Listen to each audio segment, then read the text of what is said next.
fellow educators, parents, ladies and gentlemen. It gives me a lot of great pleasure to be here today. It's also a privilege to be here. So I would like to thank firstly Professor Pang, Dr. Goh, Hong Kong University Faculty of Education for giving me the chance to learn from Hong Kong and also to share our experiences. So I come as a fellow educator, as a parent, who also is keen to learn. And I would like to also share a bit about our experience. So for today, I will actually, this is the outline, I'll just give a short introduction of my school and context. And then after that, we'll talk about three main points.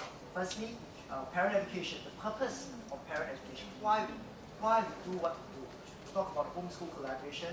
After that, second point actually will be on the how we do it, right? We'll talk about the philosophy, the principles and practices, as well as the process of parent education. Because of the limited time, some parts I will skim through it briefly, but during the Q&A, you're welcome to ask questions too. And finally, before I end, I'll talk about parents as partners. This is about our perception of parents as co-nurturers, co-contributors, and co-learners. So basically, okay, this is my school. These are pictures of my children. As a principal, I love my kids a lot. So this is a picture of my students from my school. My school is quite a small school. It's about 955 children. They are located in the northern part of Singapore, and about a quarter of them are financial assistants. So that's the profile of my children. In terms of the school vision, our vision for Huamin Primary is to nurture our children to be caring thinkers who are creative and analytical, at the same time thinkers with a heart, who care for the school, the community and society. We also like to nurture them to be adventurous learners who would like to learn in school as well as outside school. This also applies to our teachers, and we hope in time to come it will also apply to our parents actually, through parental education. Very importantly, we like them to be passionate contributors. As we nurture them, we want them to contribute back to society with a passion. And this will be the mission of the school. Right?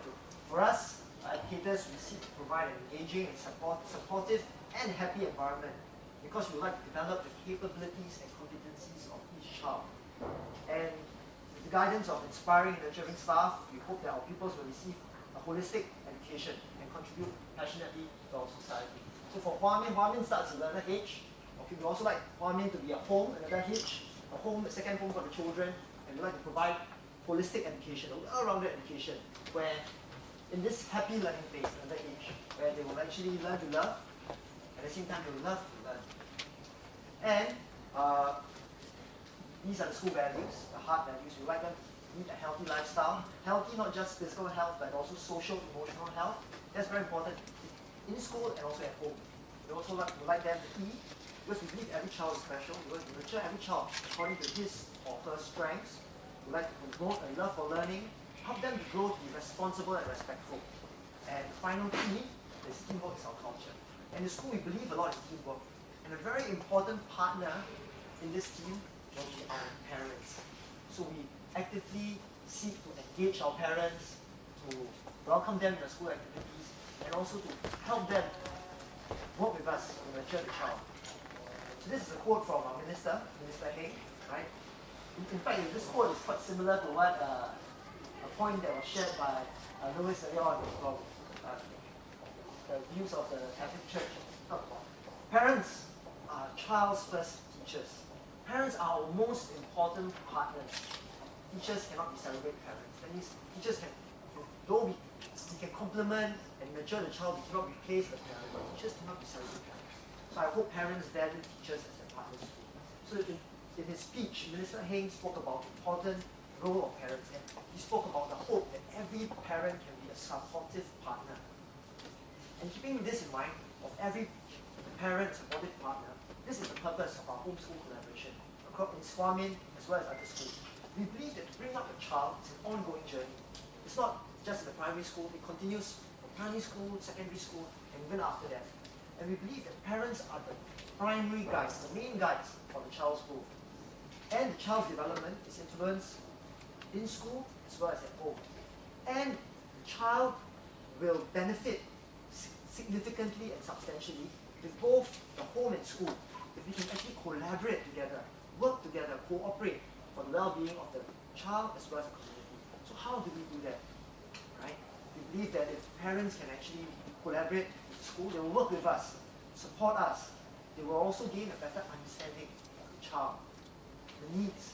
How can we help the child grow, not just intellectually, but also in terms of values and character. So when we talk about values education, we also share with parents what we are doing, so that parents and school we can speak the same language.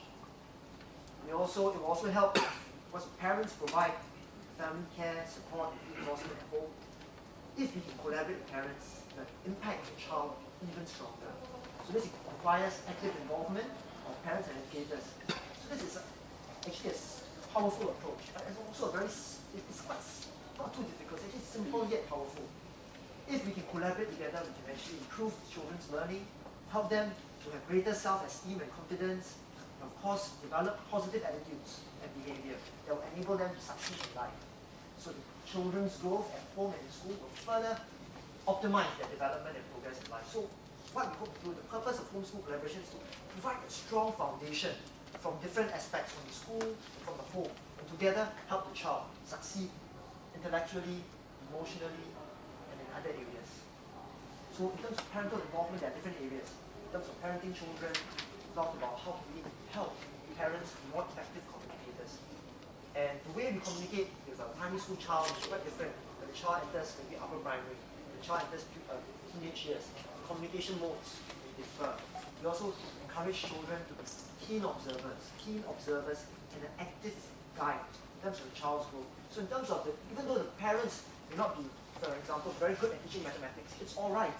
What is important is the parents being there to support the child. And when the child makes mistakes, tell the child, it's okay, I believe in you. I believe that you can learn from this mistake and do even better. So parents as active guides. We also encourage parents to actively communicate and collaborate with the school. This can be done with the teachers as well as the PSG. We also encourage parents to volunteer in school. We have a range of school activities. It can be the formal PSG activities, or it can be simply class-based activities, where parents can lend a helping hand. As well as, very importantly, the final area, learning at home. Parents may not be experts in terms of subject matter teaching. What they can do is creating a positive home learning environment to make the home place where the child can learn well, the child can stay focused. Amidst the many distractions nowadays with the Facebook, internet, YouTube, so how can parents work with teachers to still allow the child to focus on his or her intellectual growth while being engaged with friends through social media? So these are challenges. How do we promote this positive home learning environment? And of course, very importantly, nurturing the child is self-directed. So this is the model that we approach in Singapore, that we use in Singapore. We believe that we have the focus at the center of it is the child. And we have the home, school, and community. And overarching this framework, this approach, we believe in building purposeful partnerships between the home, the school, and partners in the community. We also want to have this collaborative culture. And very importantly, we want our outcomes, our results to be sustainable. This is more than just a quick fix solution. We want there to be ongoing progress. And of course, here are some of the principles, the trust, TRUST, or elaborate a bit later. So the philosophy that we have is that the home, the school, the community, all have this common goal, a shared goal, promote this environment that best supports children's learning and development. We all work together. And to achieve this common goal, parents have this key influence in the child's overall growth, total development.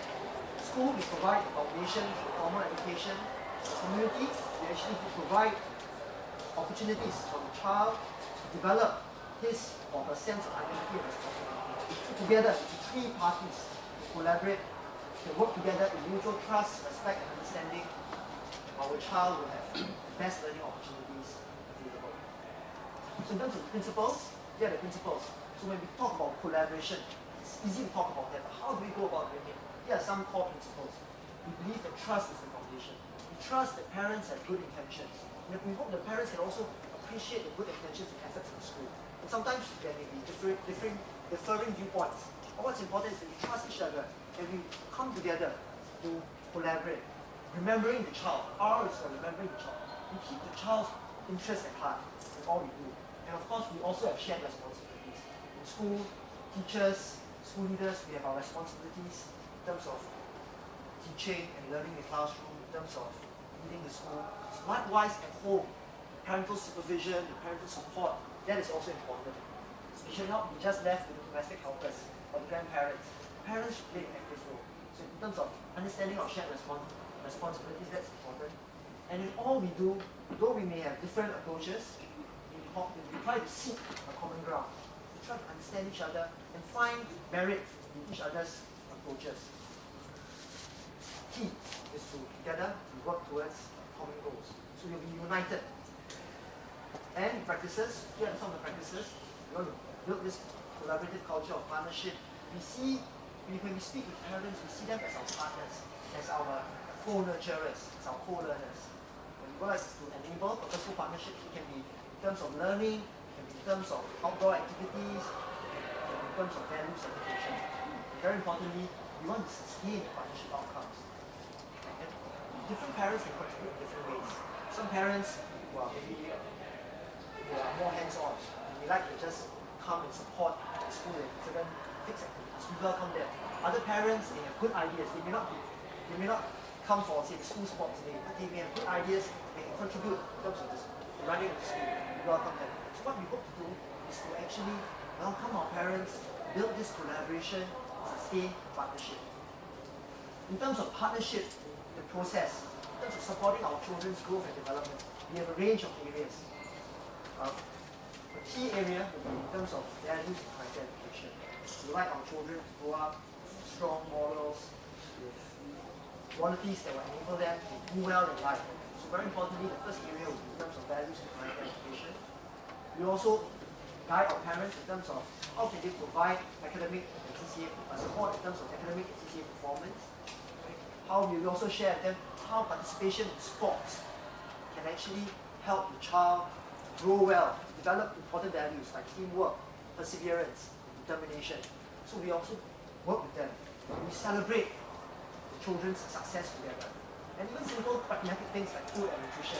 We also give advice. Like for example, the school wants to, when I first became a school leader, one of the things I did was I tried to improve the quality of the food.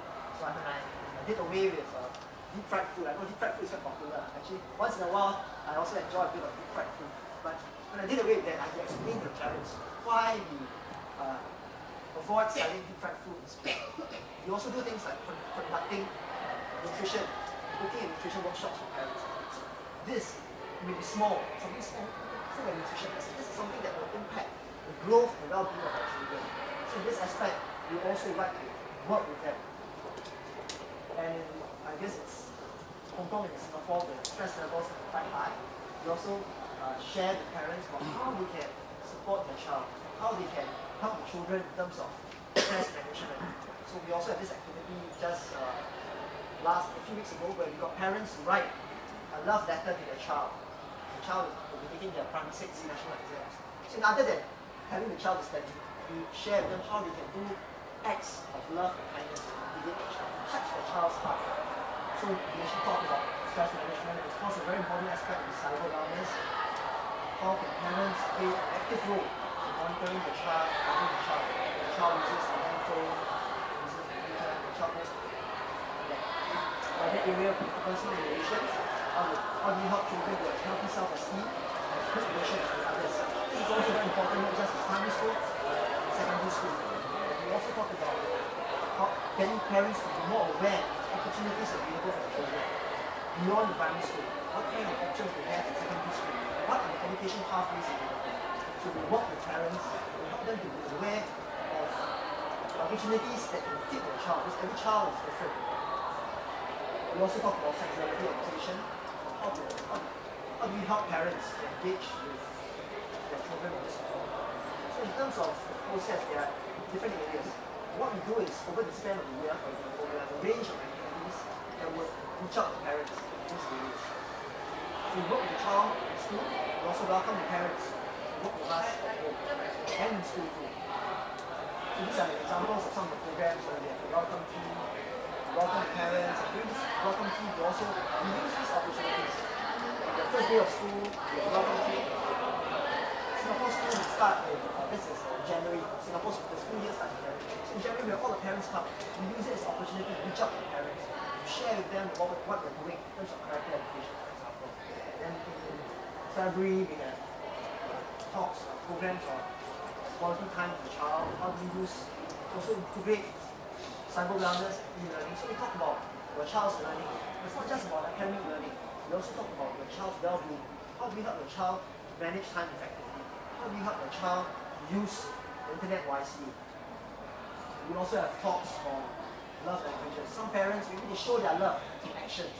But what the child needs sometimes is the word of encouragement, the physical affection. So we actually share these with parents, and it's quite touching really. Some of these workshops involve parents first, after they invite the children in, and we get them to attend this workshop together. We get them to implement what they learn during the workshop. And it's quite moving sometimes to see the expressions of the fathers or the mothers when they are trying to show their love in different ways through the activities. Right, we also have Chinese New Year, CNY, Chinese New Year celebration with children and parents. So in addition to the workshops, talks, we also have fun activities. In terms of motivation, primary P6 and primary 6, primary 4 and primary 6 are key years, important years, because in primary 4, they are banded, some of them are banded in different classes. Primary 6 is in the national exams. So we work with parents in terms of motivating the children. We talk about, we have talks with parents in terms of providing a conducive, a positive learning environment. We talk to them about mental toughness, how to be resilient, because the child in the midst of, when the child tries hard, sometimes the child will not achieve the goals. Sometimes the child faces difficulties, sometimes the child will fail. How do we build that resilience, that mental toughness in the child? That is more important than just acing the exam. We also have things like establishing family rules, talks about helping parents be better parents. We also have fun things like father-child camp. So for this activity, it's outdoor. So we encourage, this is a program conducted by an external organization, but we actively encourage our fathers in school to attend this camp with the child. So for 3 days, it's an overnight camp. So together they build precious memories, positive experiences together. So as a school leader, I also brought my child together with my students and their parents to take part in the activity. So in that way, we also build friendships and relationships with other parents. So here are some photos of the talks that we have, right, in school. We also have the Mooncake Festival. So we actually got even our Malay parents to join in to make mooncakes with their children, right? So these are some photos of bonding, family bonding. Of course, we have the mass activity school where we have talks for the whole student cohort and bonding activities. We have an outing with them after that.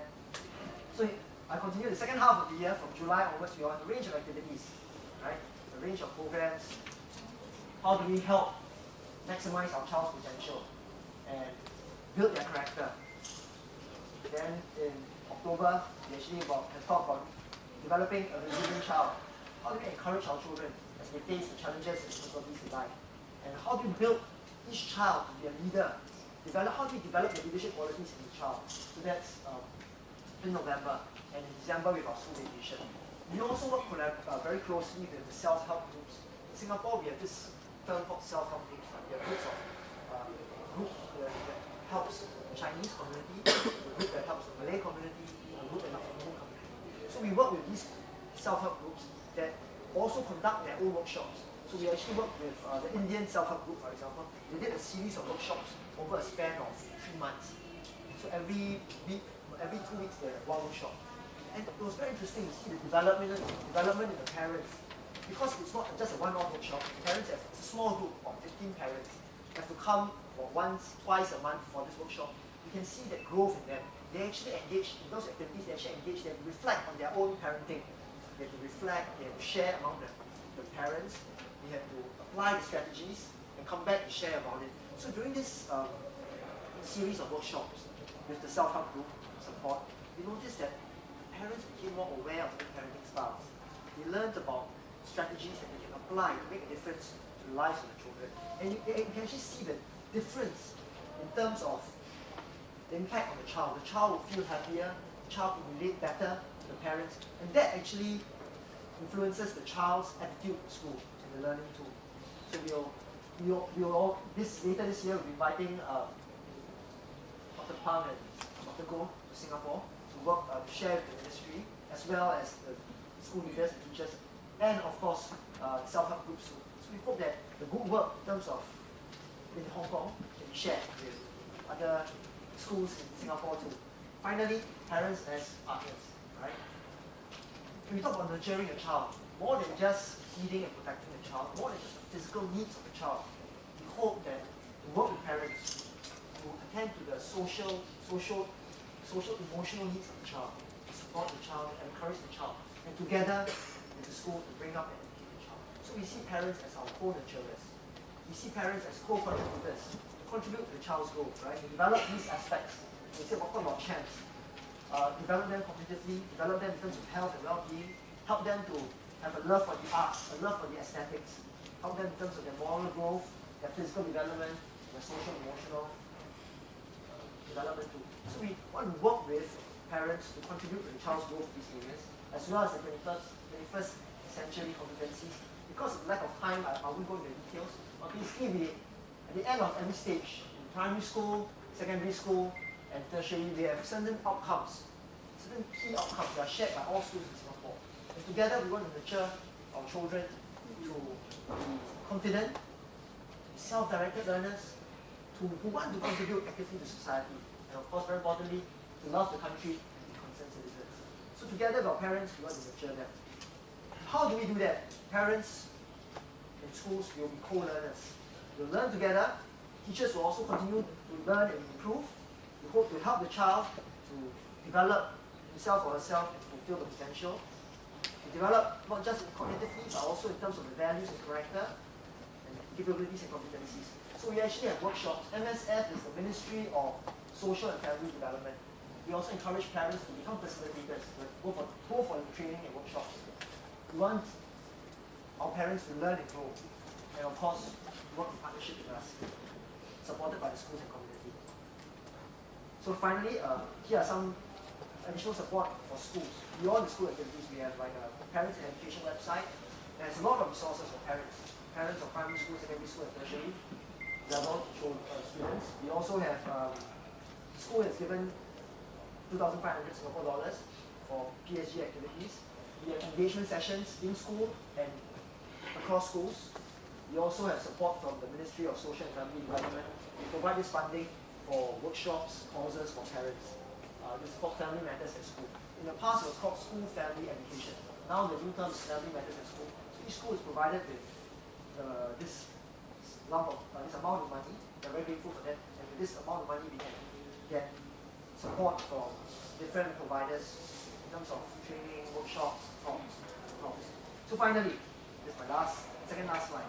Right, the Education Minister, in January when the school term started, in his Facebook, he put this, he called for an effort from all stakeholders to support every student, to be an engaged learner, ready for lifelong learning. Very importantly, he also urged parents to be active partners for their child's education, for their children's education. So in terms, he spoke about education, parent education, and partnership in that sense. This is a parting quote. All of us at MOE, Ministry of Education, and in our schools are dedicated to giving our children a broad and deep educational foundation that prepares them for a lifelong journey of life and learning. So we look forward to doing this with the active partnership of parents and anyone who cares about the future of our children. And I would like to say a big thank you to all of you for caring for the future of our children in Hong Kong and also for us in Singapore. Thank you.